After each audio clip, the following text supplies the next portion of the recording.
You went for blood tests. Everything came back normal. Iron looks fine. Thyroid is within range. Blood sugar isn't alarming. Nothing serious, nothing urgent, and yet every morning feels like you're waking up already tired. Not exhausted enough to stop functioning, but never rested enough to feel fully alive. You get through the day by pushing. Coffee helps, but only for a while. Rest helps, but never enough. Weekends come and go, and somehow the tiredness stays. This is the most confusing kind of fatigue because there's no clear problem to point at, no diagnosis to hold, no number to blame. So you start blaming yourself. Maybe you're not disciplined enough. Maybe you need to train more, eat cleaner, sleep better, try harder. But here's the uncomfortable truth. This kind of tiredness is not a lack of energy. It's your body refusing to release energy. Your system isn't broken. It's cautious. Modern medicine is very good at detecting disease. It's very good at ruling out danger, but it's not designed to explain why a body that is technically fine feels constantly drained. Because what you're experiencing doesn't show up as a red flag. It shows up as a system stuck in protection mode. You can pass every test and still live in a body that never truly recovers. And until you understand why your biology is choosing to hold back, no supplement, no routine, no extra effort will give you your energy back. This video is not about fixing fatigue. It's about understanding the system that keeps it alive. When blood tests come back normal, the story usually ends there. You're told there's nothing wrong, that this is just life, stress, age, maybe you need a holiday. And quietly, a belief takes root. If nothing is medically wrong, then the problem must be personal. So you start applying linear thinking to a biological system. If you're tired, you should push harder. If energy is low, you should optimize more. If your body isn't responding, you should become stricter. Train more consistently. Track your sleep. Tighten your diet. Improve discipline. This approach feels logical. It feels responsible. And in the short term, it even works. You can override fatigue for a while. Adrenaline fills the gap. Stress hormones step in and carry you through. But biology always charges interest. The mistake here isn't effort. The mistake is assuming the body runs on motivation. Your body doesn't respond to how badly you want to feel better. It responds to whether the environment feels safe enough to let energy flow. Modern healthcare, by design, focuses on thresholds. Numbers that signal disease. Values that predict risk. What it doesn't measure well is load. The accumulated pressure of days without clear endings. The cost of constant alertness. The biological tax of living in a system that never fully powers down. So when your results are normal, what that really means is simple. You are not in immediate danger. Not that your system is balanced. Not that it's rested. Not that it's functioning optimally. You can be biochemically normal and biologically exhausted. And when you respond to that exhaustion by adding more control, more effort, more optimization, something subtle but important happens. Your nervous system doesn't feel helped. It feels watched. Watched systems don't relax. They tighten. So the body holds back energy. Sleep stays light. Recovery slows. And fatigue becomes the new baseline. Not because you're doing nothing, but because you're doing too much in the wrong direction. To understand why this happens, you have to stop asking what you're lacking and start asking what your body is protecting itself from. To understand why your energy never fully returns, you need to look at the system that decides when energy is allowed to be used. That system isn't your muscles, it isn't your heart, and it isn't your blood tests. It's your stress response. At the center of it is a hormone called cortisol. Cortisol is often blamed but rarely understood. It's not a bad hormone. It's a survival signal. When cortisol rises, your body prepares for challenge. Blood sugar is released. Attention sharpens. Repair processes are paused. In the short term, this is helpful. It gets you through danger, through effort, through pressure. In a healthy system, cortisol follows a rhythm. Higher in the morning to help you engage with the day. lower in the evening to allow recovery, repair, and deep sleep. The problem begins when that rhythm flattens, not spiking dramatically, not collapsing, just staying slightly elevated all the time. This is what chronic stress looks like in the body. You don't feel panicked. You don't feel anxious in an obvious way. You just feel constantly tired because a body that senses ongoing threat does something very specific. It conserves. It doesn't shut down completely. It keeps you functional, but it limits how much energy it's willing to release. Deep sleep becomes harder to reach because deep sleep requires safety. Digestion slows because repair isn't urgent under threat.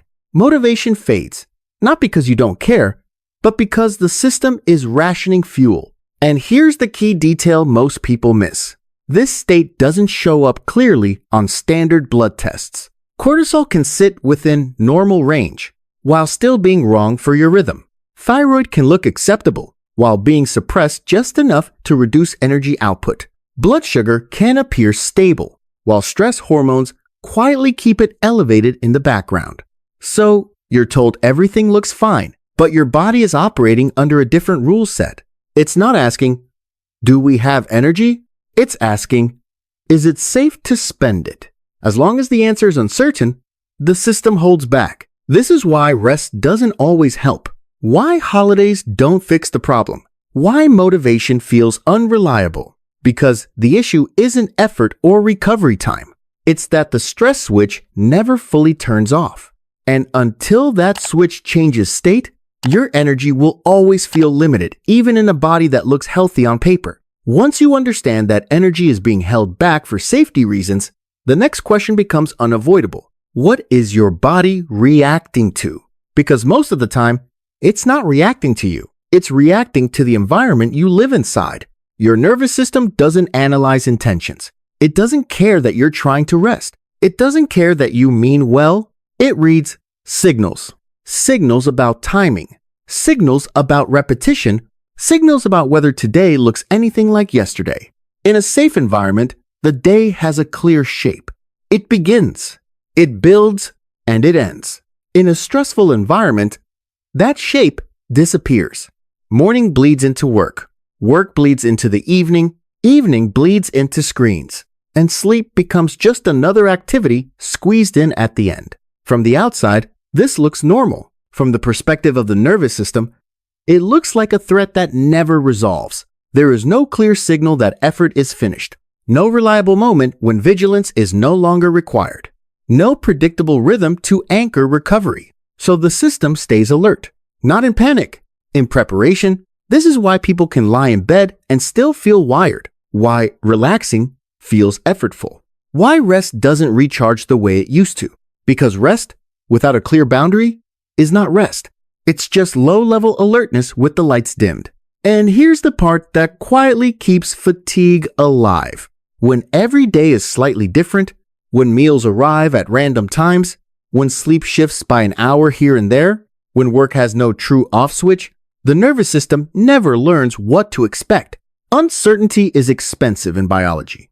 It forces the body to stay ready, to keep energy stored, to avoid deep recovery states. So even though nothing dramatic is happening, your system behaves as if something might. This is why chronic tiredness persists even in calm moments. Why doing less doesn't automatically restore energy. Why taking a break often changes nothing. Because the environment didn't become predictable. Fatigue, in this context, is not a failure. It's feedback. It's your body saying, I don't know when this ends. And until the system can answer that question with confidence, it will continue to ration energy quietly, consistently, and automatically. Once you see fatigue as a signal problem, not a personal flaw, the solution changes shape. The goal is no longer to create more energy. It's to remove the reasons your body is holding energy back. This is where most health advice becomes aggressive, and where biology becomes resistant. When a system feels unsafe, it doesn't respond well to force. It responds to reassurance, but not verbal reassurance, biological reassurance. Your nervous system doesn't calm down because you tell it to. It calms down when the environment becomes predictable enough to stop preparing for impact. This is why extreme changes rarely work for chronic tiredness. Big resets, hard challenges, strict protocols. They all send the same message. Something is wrong, fix it now. And that message keeps the stress system engaged. What works instead is something far less dramatic. Small signals that repeat. Moments that arrive on time. Endings that actually end. This is what asymmetric leverage looks like in biology. A very small change in signal produces a very large change in response. Not because the change is powerful, but because it's believable. When the nervous system begins to notice that certain things happen the same way, every day, without effort or urgency, it starts to loosen its grip. Cortisol doesn't drop suddenly. It slowly stops needing to stay elevated. Sleep deepens. Not because you tried harder to sleep, but because the system finally allows it. Energy becomes steadier, not higher. And steadiness is the foundation of real vitality. This is the part that often feels counterintuitive. Nothing feels like it's working at first. There's no rush, no breakthrough moment. Just a quiet reduction in internal resistance. That's how you know the system is shifting. Because biology doesn't announce recovery. It simply stops defending. And when defense mode releases, energy doesn't need to be manufactured. It returns on its own terms.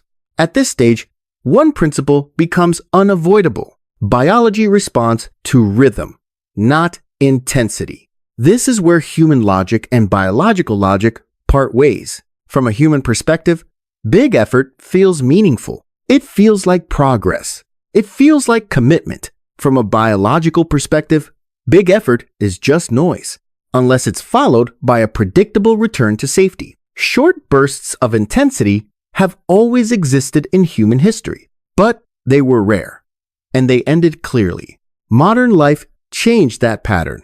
Now, intensity doesn't arrive as an event. It exists as a background condition. Deadlines stack.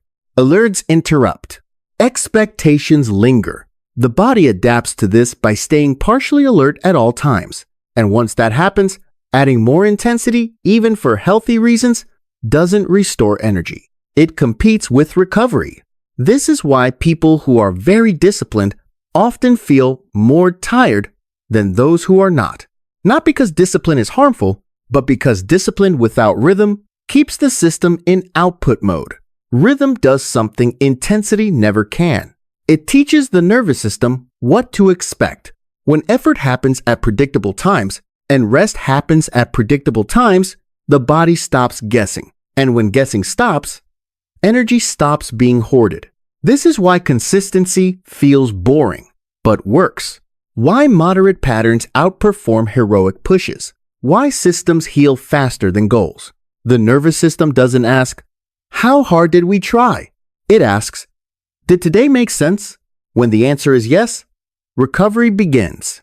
Not as a reward, as a default. Once rhythm replaces intensity, the next mistake people make is looking in the wrong place for proof. They watch the mirror, they watch the scale, they watch productivity. But biology never confirms recovery there first.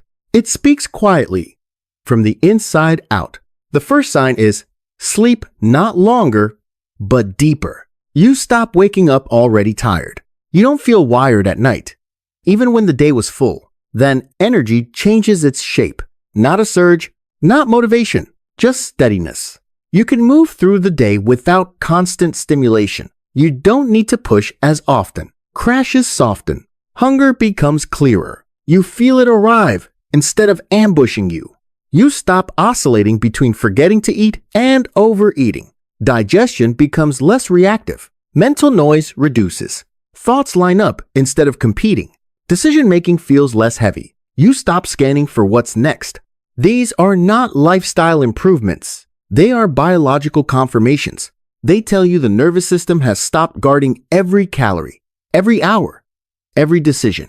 This is the moment most people miss, because none of this feels dramatic. There's no before and after, no rush of relief, just less resistance. And because it's subtle, people assume nothing is happening. So they interfere, they add intensity, they demand progress. they try to accelerate, and the system tightens again. Real recovery doesn't announce itself. It stabilizes first. Only after this internal stability holds does the body redirect resources outward into strength, metabolism, body composition, resilience.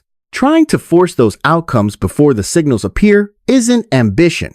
It's misunderstanding. The body always heals in the same order.